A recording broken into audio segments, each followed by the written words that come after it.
Hey, welcome back. Welcome back to another episode of the VET S.O.S. Veteran Entrepreneur Spotlight. Hey, so remember, don't drown in the sea of transition. Grab the VET S.O.S. Lifeline. So the Veteran Entrepreneur Spotlight is proud to be affiliated with the Neil Haley Show and sponsored by Spirit Point Solutions. So Spirit Point Solutions is a one-stop shop for leading-edge products, services, and training from multiple vendors, from your AI training to corporate gifts and much, much more.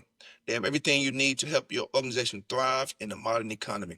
So check out all the valuable offerings at spearpointonline.com. I'll say that again, spearpointonline.com. And remember to use our code VETSOS on anything you purchase there. That will continue to help us continue our mission of improving the lives of those who have served. So today we have a very special guest. Today we're sitting down with Mr. Jason West. So Jason is a retired military lieutenant colonel and the founder of Officers Eat Last, a consulting firm that helps business owners drive growth with purpose. He's the author of the Leadership Development, a blueprint for building your leadership foundation, and teaches leadership courses on Udemy. Jason uses behavioral assessments to align teams and has a YouTube channel focused on leadership and business. He also volunteers to help veterans transition to the private sector. How you doing today, Jason? Outstanding. Thanks for having Uh, me. Absolutely, man. Thank you for joining us. I want to go ahead and just hop right into it, man. So I want to go back, man. Looking back, so when did you retire? First off, I retired November 2018. 2018. So looking back about 7 years ago. So what would you say were the three biggest lessons you learned through your transition that help you transition from your military life and what we call Yeah. civilian life? And then how did those lessons shape you today, man? Yeah. Yeah. So I just briefly, I had a little bit of an eclectic career because I was enlisted reserve Okay. while I was in college. Um, and then I went to work for a bank, and I'm gonna paint this together for you here. And then like a lot of us, the Marine Corps just had me, and so I'm kind of like, well, maybe I should go be an officer. So I went and did that, and I fully intended to get out after my first tour. I was just going to do one tour and get out. Okay. And things happened. I ended up staying on active duty for 10 years. And then after 10 years of service, I was kind of like, well, I always said I would get out. And since I had been in the reserves before, I left active service and then I finished as a reserve guy. So the reason that's relevant is I left active service in 2006. So when Okay. I left active service and I went out into the private sector, as you know, on the reserve side, you have to do something to try to make money. Yes. And so what I would say is that my three lessons looking back, because we're getting almost on 20 years of that, Uh-huh. is whenever you leave service, you need to be a student of the private sector. So you need to study, learn, research, all of those things. And then number two, you need to be patient because unfortunately, a lot of things in the private sector take a long time to develop. Yeah. And then Uh-huh. number three, and this is relevant to me, is you need to be nice. So Mm. in the Marines, and I would imagine also in the Army, is you can get a lot done and you can be pretty mean about doing it. And it really doesn't hold you back that much. I mean, Yeah. you can't beat people and stuff, but like you can be pretty doggone mean and get a Yeah. lot done. And it's it's effective. But out in the Hmm. private sector, if you're running around being mean all the time, it's not helpful. It's not helpful at all. No, So not at all. so to me, so my number three is be nice, and I tell myself that, and I think it was kind of a life of Yeah. being mean and just like just that intensity and everything Yes. else is I Yeah. have to tell myself to be nice because fortunately when you're on active service the higher rank you get, sometimes the easier Mhm. it is to get things done, but that's not what Yes. happened in the private sector. The private sector doesn't care about rank, No. so they will destroy you will get destroyed regardless of whatever rank you think you have, which is none in the private sector. Absolutely. And I guess that's kind of probably the biggest takeaway for you that's helped you today is being nice to people because it goes a long way in the private Yeah. sector. Yeah. Exactly. Exactly. And I mean, like that by itself, Mhm. obviously, is not going to do it. I'm just saying that a lot of guys who and gals who have served and were effective, kind of, being a little bit more meaner than they should be, is I think you need to reevaluate that on the Yeah, private sector side. yeah, absolutely agree with that. So now take me back to your entrepreneurs um time. Like what Yeah. sparked you to decide to go to be an entrepreneur? I mean, rather than taking that safer route to where you could get a corporate job because you're an officer at this time. I mean, you could have easily got a contracting job and being a government Yeah. worker. Well, so when I left in 2006, I actually did go into sales, Okay. and I had been in multiple positions as a salesperson.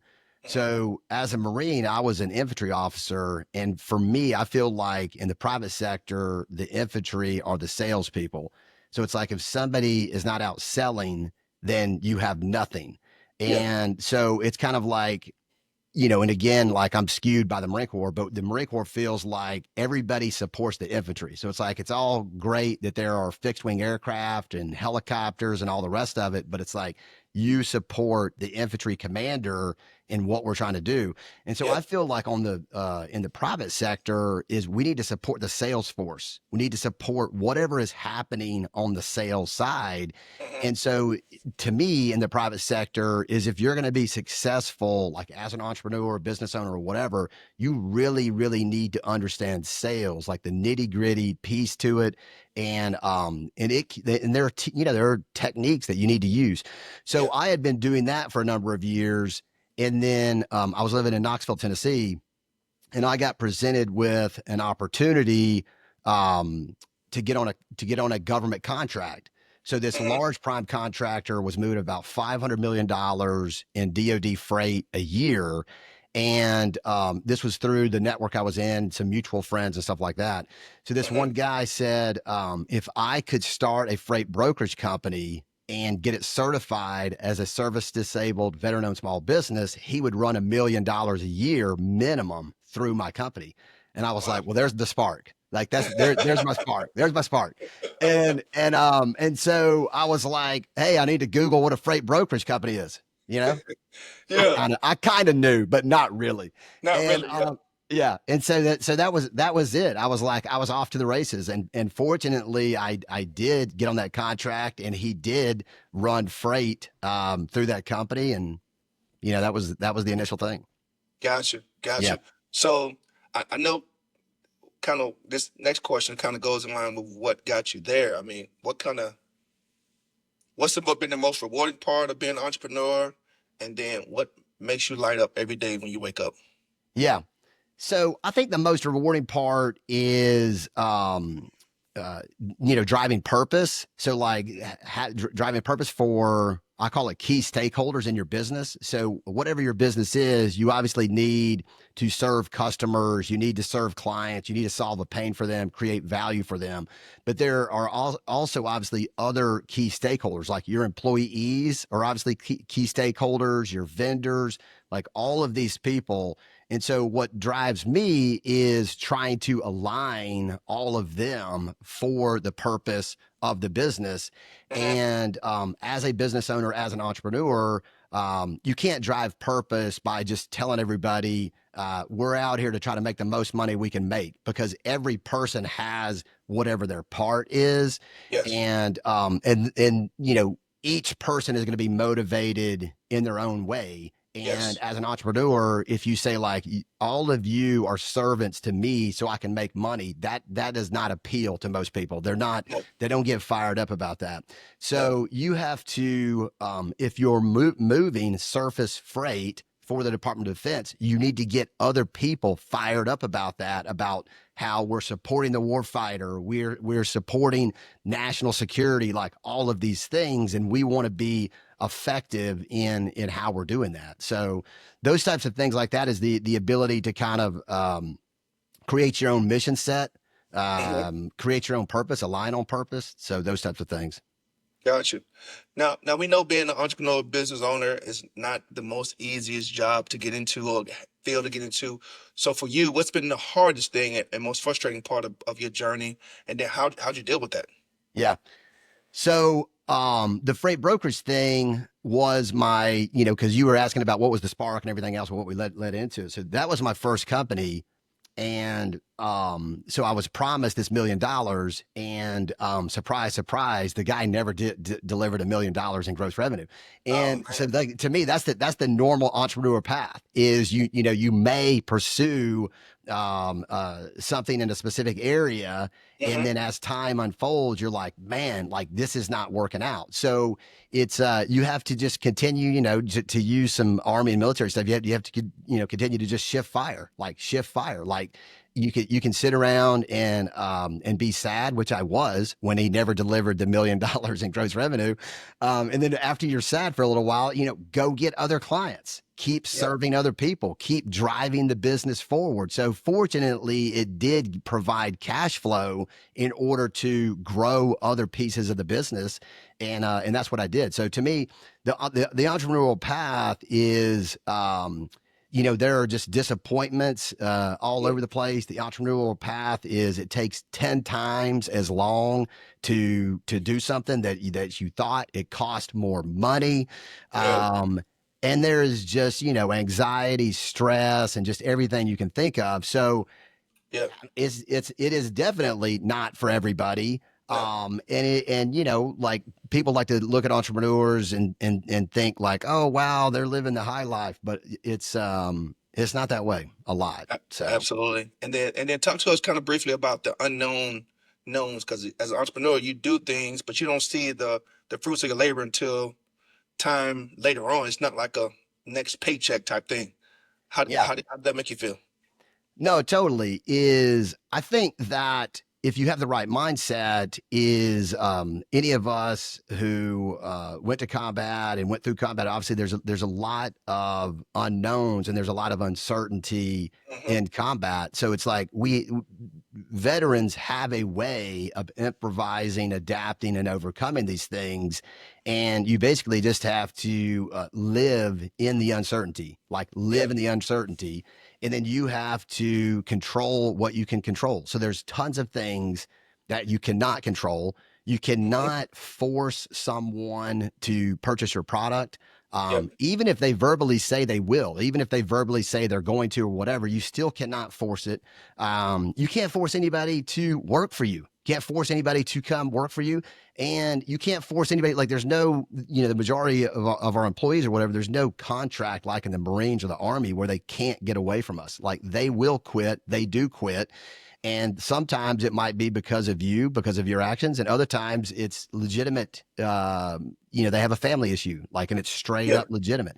And so all of those create unknowns every single day. And, obviously, if you're in a situation where you feel like you can't handle that much uncertainty, then, go work for somebody else, which there's nothing wrong with that. I'm not saying that there's anything wrong with that, but Hmm. that will provide, a higher level of certainty. Absolutely. So now, when you decided to go into this entrepreneurial journey, did you plug into any type of veteran programs, mentorship, communities to help you launch a business, and any of that you would recommend? Yeah. So when I started my first company, I was living in Knoxville, Tennessee, and I tapped into the Knoxville Chamber of Commerce. And Hmm. so I would say for any veteran, wherever you are, is you should probably have some type of relationship with the Chamber of Commerce. And I will fully admit that some of them are better than others. Hmm. But what it did is there were a lot of veterans in Knoxville, Tennessee, and that Chamber of Commerce essentially created a network for me in order to find various veterans in the community and things of that nature. So it wasn't necessarily about a specific veteran organization. It was more about trying to find veteran business owners, Hmm. and veteran business owners normally want to help other veterans like big time. So they're not an organization, but like if you want to run a business, you want to be an entrepreneur, you want to try to be successful, then you need to be networking and building friendships and relationships with the people who are way ahead of you that are way further down the road, and they're going to start to map out, some of these obstacles and some of these things that are common sense to them.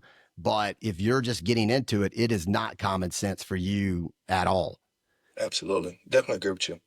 So now tell us about the business you're running and what exactly you do. Tell us about Officers Eat Last, your consulting firm, Yeah. and what your company does differently than any other consulting Yeah. firm.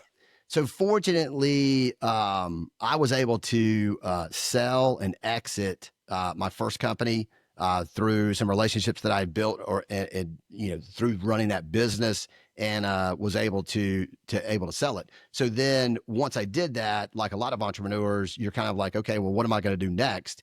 And so I it was around that time I decided to write a book on leadership, and then Hmm. that led me into creating a consulting firm. So officers eat last, is a Marine term. I know the Army uses it well, but it basically is servant leadership. So it means serving others. So I wanted some type of brand for it, as opposed to just calling it Jason West Consulting. So that's what that is. It's a brand about servant leadership. But what we do is we align with business owners and the leadership group who want to scale their company, really supercharge their sales, and then owners who are looking for some type of equity event in the future, whether that is full on acquisition, selling the company, and or taking on investors in order to grow the company in a more significant way. So that's what we do. Got you. Got you. So now, how can people get connected to you? Where can they find you? Where do they go to learn more about Yeah. Officers Eat Last?